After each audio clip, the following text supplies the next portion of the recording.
Autre expression et autre personnage important et connu, prendre des mesures draconiennes, c'est-à-dire prendre des mesures très strictes. Nous découvrons ici le portrait de Dracon conservé au musée d'Athènes. Dracon qui a été un législateur athénien, qui a vécu au 7e siècle avant notre ère, et qui appartenait à la classe des eupatrides, c'est-à-dire les bien-nés. Il faisait partie de l'élite de l'aristocratie. Il est né surtout à une époque où il n'y a pas vraiment de code juridique écrit, c'est-à-dire que la justice est souvent rendue par des nobles, souvent à leur seul avantage, et Dracon ne tolère aucune faute. Le crime, par exemple, il estime que c'est une faute qui est une souillure qui va toucher toute la cité, et qu'il est donc nécessaire de rechercher le coupable et de le punir. Il va donc fixer un code écrit, le même pour toutes les classes sociales, qui sera facilement accessible, puisqu'on pouvait le lire par exemple sur des panneaux de bois, avec un verdict qui était rendu par 51 éphètes, qui représentaient une sorte de tribunal athénien. On raconte que cette règle était si stricte qu'elle n'avait pas été écrite avec de l'encre, mais avec du sang. Et surtout, le verdict était le même pour toutes les classes sociales. Les plus petites fautes m'ont paru dignes de la mort et je n'ai pas trouvé d'autre punition pour les plus grandes. Alors voilà que ce code juridique apparaît comme beaucoup trop sévère, que des révoltes vont se soulever et que l'homme d'État athénien, Solon, qui est à l'origine de la démocratie à Athènes, doit constituer une nouvelle constitution. Quant à Dracon, il va s'enfuir vers Égine. Il aurait été assassiné et probablement étouffé avec plusieurs couches de tissu.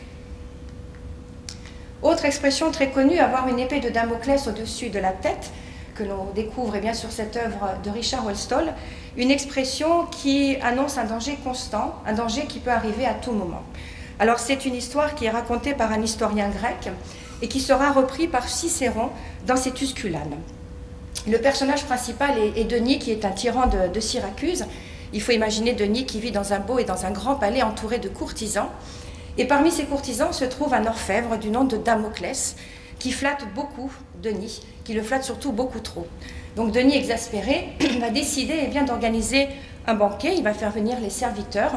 Et voilà que lors de ce banquet somptueux, Damoclès va lever les yeux et il voit au-dessus de sa tête cette épée suspendue par un crin de la crinière du cheval de Denis, ou bien tenue par Denis lui-même. Donc les pénates protègent vraiment la maison dans son intimité, souvent associée d'ailleurs au lard.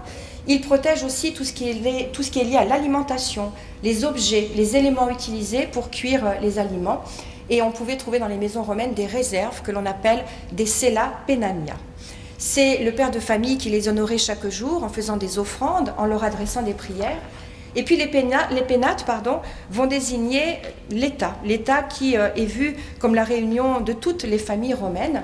Et donc on dit que les images des pénates étaient conservées dans le temple de Vesta, dans le temple de la déesse du foyer, celle aussi qui protégeait le feu.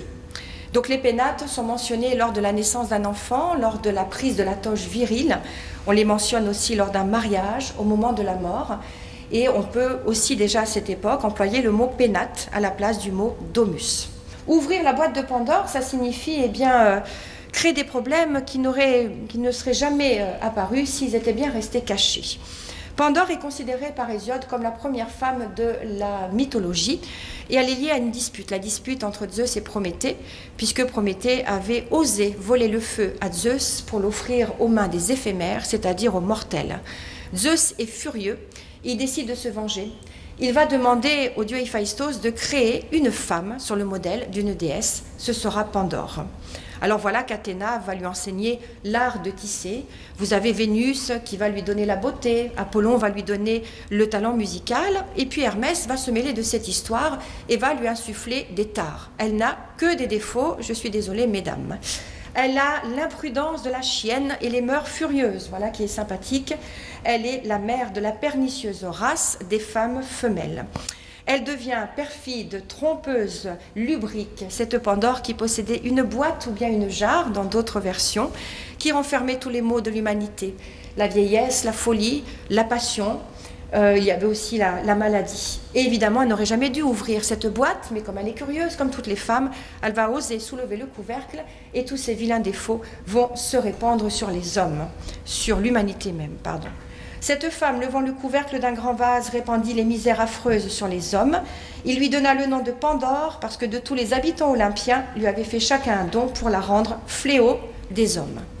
Voilà une expression aussi que nous employons, qui fait évocation aux parcs que nous découvrons sur cette peinture d'Ubertino. Les parcs sont les équivalentes des moires chez les Grecs. Ce sont celles qui tissent la destinée des hommes et qui veillent aussi sur l'harmonie des sphères célestes. Au départ, il n'y a qu'une seule parc, et puis ensuite, elles seront trois sœurs, du nom de Nona, Décima et Morta. On dit que leur puissance est si importante que même les divinités se sentent inférieures. Elles habitent, dit-on, dans les régions olympiennes, dans un beau palais, où elles vont graver le destin des hommes sur une plaque en bronze, c'est-à-dire que les inscriptions sont totalement ineffaçables. Alors nous découvrons ici Nona, qui est la plus jeune, voilà celle à laquelle on ne peut échapper, qui tient la quenouille. Voici Décima, qui déroule le fil de la quenouille, qui signifie le sort, et puis évidemment celle que l'on déteste. Il s'agit de la plus âgée, de Morta, l'inévitable, celle qui va couper le fil de notre vie, le fil du destin. Alors Morta, c'est aussi Clotho qui est représenté ici sur cette sculpture de Camille Claudel. Donc cette idée de fil peut être comparée avec l'histoire de l'épée de Damoclès, parce qu'il y a quand même une idée de danger constant au-dessus de notre tête. Toucher le Pactole.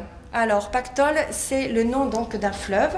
C'est un nom qui vient du grec, qui veut dire qui charrie de l'or et qui renvoie à une histoire très sympathique, l'histoire du roi Midas. Le roi Midas était un roi de Phrygie, c'était un roi, on va dire, cupide et surtout extrêmement vénal. Il était sympathique parce qu'un jour Midas il s'est aperçu qu'il y a un homme là, ivre-mort, qui s'est perdu. Cet homme ivre-mort, n'est autre que le père adoptif du dieu du vin Bacchus, du nom de Silène. Silène est pratiquement toujours représenté ivre-mort, il avait une fois de plus perdu son chemin, et donc Midas va l'accueillir dans son palais, va lui offrir l'hospitalité. Dionysos Bacchus cherche son papa adoptif, il le retrouve dans le palais de Midas, et là il veut remercier Midas de l'avoir si bien accueilli, et il lui dit, voilà Midas, je peux exaucer un de tes vœux.